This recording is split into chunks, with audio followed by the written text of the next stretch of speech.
लो भी चलते चलते आज हम पहुंचे हैं नवीन शर्मा जी के पास। देखिए, मैं भी प्रैक्टिस यहाँ पर कर रहा हूँ 1994 से, और शर्मा जी भी मेरा शायद उसी वक्त से होंगे जहाँ पर। एक बात याद आ गई, 2008 में जब हम जहाँ प्रैक्टिस करते थे उस वक्त एक प्रोग्राम चल रहा था लाइब्रेरी में, जो बार रूम है, तो वहाँ पर इंसिडेंट हुई। जूस की शॉप के पास गैंगस्टरों ने गोली चलाई। तो जब प्रोग्राम चल रहा था तो नवीन शर्मा जी बाहर आए, तो उन्होंने दरवाज़ा लगा दिया जो गैंगस्टर वगैरह अंदर आके कोई वारदात ना कर दें। तो जे उनके पास पहुँचे तो उस वक्त क्या हुआ, क्या किया इन्होंने, ये खुद ही बताएंगे नवीन शर्मा जी। वो कहानी 2008 की 16 साल बीत गए हैं, तो आज हम इनसे फिर वही बात ताज़ा कर रहे हैं, उसको याद कर रहे हैं। बताइए नवीन शर्मा जी, क्या हुआ था जब आप बाहर आए, तो गैंगस्टर वगैरह क्या कर रहे थे? पहले तो शर्मा जी आपका शुक्रिया, आपने इतने सालों बाद इस मुद्दे को आज दोबारा सामने लाए। मैं advocate Naveen Sharma, district bar association Ludhiana, chamber 741 से बोल रहा हूँ। ये इंसिडेंट इस प्रकार हुआ था कि लुधियाना में ये नवंबर के 8 तारीख की बात है, 2007 की 8 की, और दो जो गैंगस्टर्स हैं उनकी लिटिगेशन थी कोर्ट में। तो जैसे ही वो बाहर निकले तो एक रैंप से आ रहे थे और एक सीढ़ियों से आ रहे थे, तो उनका आपस में जैसे ही आमना सामना हुआ तो उनमें आपस में क्रॉस फायरिंग स्टार्ट हो गई। उस वक्त डिस्ट्रिक्ट बार एसोसिएशन के हॉल रूम में एक फंक्शन चल रहा था जिसमें हरीश राय डांडा जो उस वक्त एमएलए थे, और साथ में उनके जो है हमारे एमपी थे, तो शरणजीत सिंह ढिल्लों, तो वो बार को 10 लाख और 5 लाख रुपया डोनेट करने के लिए आए थे। उस वक्त कार्यक्रम में मैं स्टेज पे था, तो जैसे ही मैंने फायरिंग की आवाज़ सुनी तो मैंने सभी से कहा कि आप अपना दरवाज़ा अंदर से हॉल का बंद कर लो और मैं बाहर जा रहा हूँ। तो मैं देखता हूँ बाहर क्या है, क्योंकि उस वक्त उग्रवाद अभी समाप्ति पे था, तो पूरा चांस था कि कोई आपस में क्रॉस फायरिंग का इंसिडेंट ना हो, जहाँ हमारे वकील भाइयों के ऊपर कोई एक्शन आए या ऐसा कुछ इंसिडेंट हो जाए। तो उसके लिए मैं बाहर को गया। तो जैसे ही मैं गया तो आमने सामने गोलियां चल रही थी। मैंने जो गोलियां चलाने वाला नौजवान था उसको पकड़ा, और नौजवान को जैसे ही मैंने पकड़ा तो उसने पलट के अपनी रिवॉल्वर से मेरी तरफ गोली चलाने की कोशिश की। 1-2 गोलियां चली, लेकिन मैं बच गया। वो बार बार अब रिवॉल्वर की नली को मेरे मुंह की तरफ कर रहा था, और मुझे अपनी 2 बेटियां जिनकी अभी शादी नहीं हुई थी याद आ रही थी, परिवार याद आ रहा था कि अगर मैं ज़रा भी चूक गया इस वक्त तो पीछे कोई पूछने वाला नहीं होगा। मैंने हिम्मत बांधी, बहुत लोगों को आवाज़ लगाई। हरीश राय डांडा जी और शरणजीत सिंह ढिल्लों जो एमपी थे, उनके साथ लगभग 15 से ज़्यादा गनमैन थे, जिनमें से कुछ के पास AK-47 भी थी, लेकिन कोई भी उस वक्त सामने नहीं आया। मैं आवाज़ें लगा रहा था कि आप आके पकड़ लो, मैंने इसको पकड़ा हुआ है, लेकिन कोई सीढ़ियों से दौड़ गया, कोई वॉशरूम में दौड़ गया, कोई हॉल की तरफ दौड़ गया, कोई पैसेज में दौड़ गया।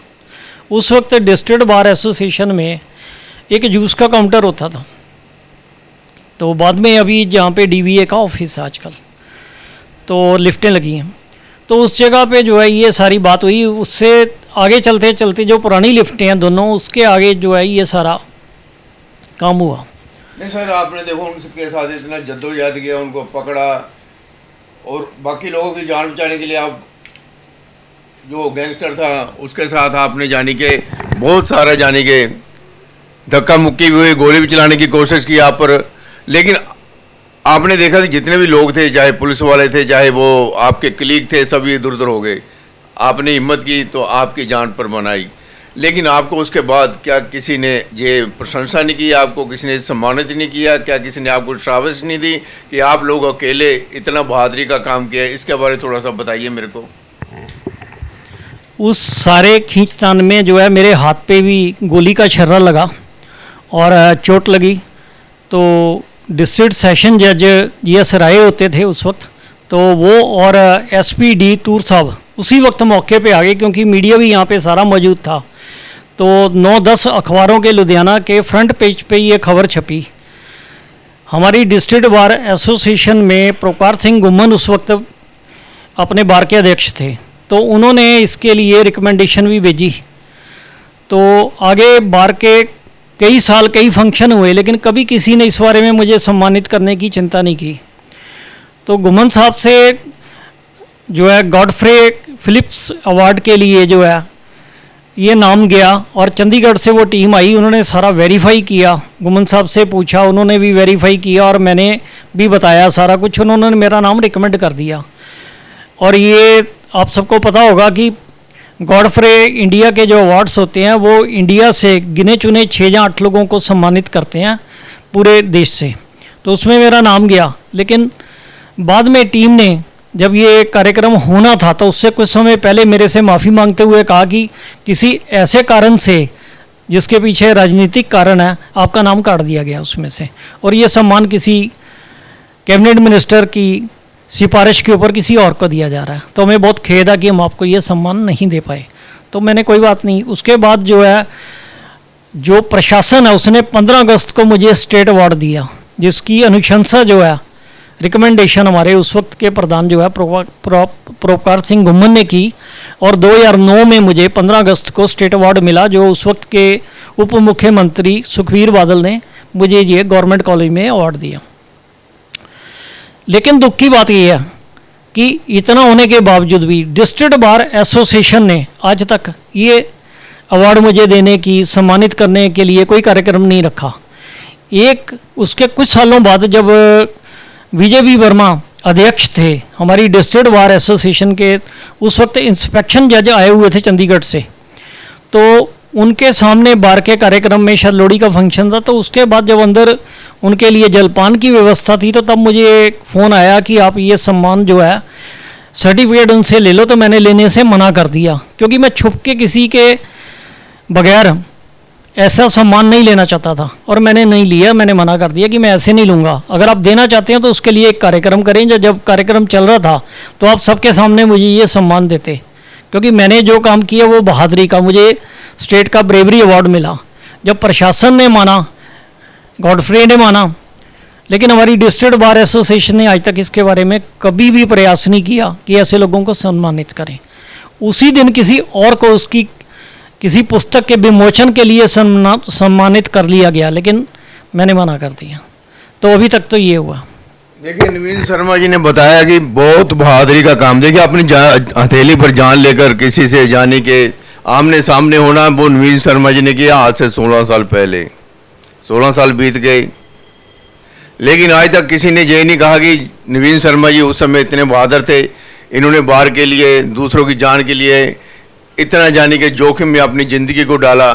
लेकिन नवीन शर्मा जी, ये जितने भी आज कोर्ट में जितने भी लोग हैं, वो अगर सुन रहे हैं कि 2008 में गैंगस्टर को जफ्फा डालने वाले और उसके रिवॉल्वर को पकड़ने वाले जे नवीन शर्मा जी मेरे साथ बैठे हैं। आप नहीं शायद जानते होंगे, लेकिन अब आप जान जाएंगे। जब भी ये आपको कभी मिलेंगे तो आप इनको देख के वो वक्त याद करना जब इन्होंने एक गैंगस्टर को, अपनी गोलियां चल रही थी तो ये उस गैंगस्टर के पास गए और उसका रिवॉल्वर पकड़कर उसको रोका। ऐसी हिम्मत कोई नहीं कर सकता। आजकल उनका नाम उग्रवादी भी कह सकते हैं, उनको गैंगस्टर भी कह सकते हैं, कोई भी नाम दे सकते हैं, लेकिन लोग, पुलिस वाले भी डर गए, वकील भी सभी इधर उधर हो गए, लेकिन ये कल्ले जद्दोजहद करते रहे और बाद में इनको सम्मान क्या मिला ये इन्होंने अभी खुद को बता दिया है, आप सबको बता दिया है कि जहाँ पर। हाँ, एक बार तो और कहना चाहते हैं, बताइए और कुछ कहना चाहेंगे तो। इसमें मैं ये कहना चाहता हूँ कि उसके बहुत देर बाद तक उन गैंगस्टर्स की तरफ से मेरे को लगातार धमकियाँ मिलती रहीं, और 1-2 बार मैंने ऐसे लोगों को, क्योंकि मैं जब दिल्ली में था और दिल्ली ट्रैफिक पुलिस में भी ऑनरेरी पोस्ट पे था, तो मैं शुरू से ऐसे लोगों को जिनकी संदिग्ध गतिविधियाँ होती हैं उनको जल्दी पहचान लेता हूँ। तो मैंने पहचान लिया कि कोई मेरे को ढूंढ रहा है यहाँ पे, और मैंने उसको पकड़कर उसको बोला कि अगर तुम मुझे ढूंढ रहे हो तो तुम ये गलती मत करना, ऐसा ना हो कि तुम्हारे हथियार खींचकर मैं तुम्हें ही मार दूँ। तो मैं पीछे नहीं हटूँगा, क्योंकि मुझे अपनी जान की सुरक्षा करने का अधिकार है, कानूनन अधिकार है। तो ऐसा काफ़ी देर तक रहा, और कम से कम अगले 6 महीने तक मैं इस दहशत में रहा कि कोई मेरे ऊपर हमला किसी ना करे। गैंगस्टर के ऊपर हमला ना हो, कोई मुझे परेशान ना करे।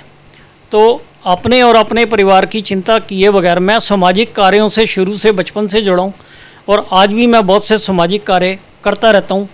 और हौसला जो है मैंने इस चीज़ में कभी नहीं छोड़ा, क्योंकि अगर आप नेक काम करते हैं तो आपको ईश्वर भी साथ देता और किसी का डर नहीं होता।